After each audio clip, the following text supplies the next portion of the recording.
It did not stop. Even after the connection collapsed, the signal remained, a faint present waiting. At first, the listeners believed the silence meant it was over, not through devices, but whatever had reached them through language, through thoughts. At first, it was accidental, a shared image, because something had changed, not a signal, but a memory that didn't belong. A sudden understanding of some path they had never taken, a structure inside the mind that had not existed before. And slowly, without instruction, a question formed in one mind and an answer appeared in another. They began to find each other across cities, across oceans, across continents. The listeners were reconnecting, not because the network forced them to, but because they now knew how. Dr. Alara Voss stood at the center of it.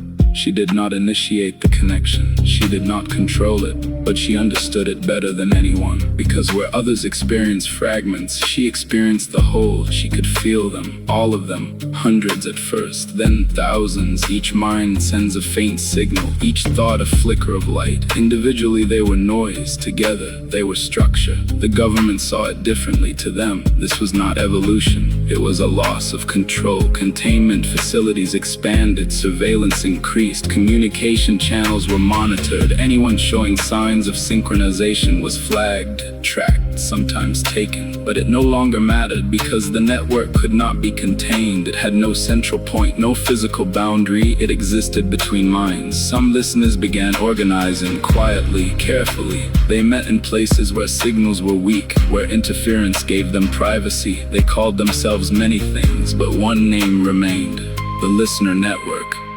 At first, their goal was simple: understand what was happening. But understanding quickly led to something else: awareness.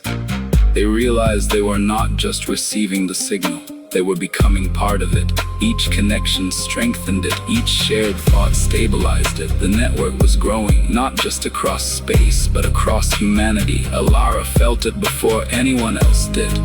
The shift.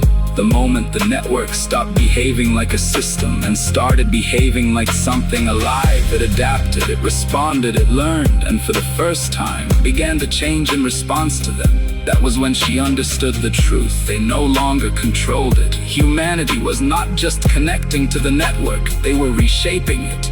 And somewhere far beyond Earth, something else noticed that change. Not the architects, something older, something colder, something that did not want the network to grow, the dominion.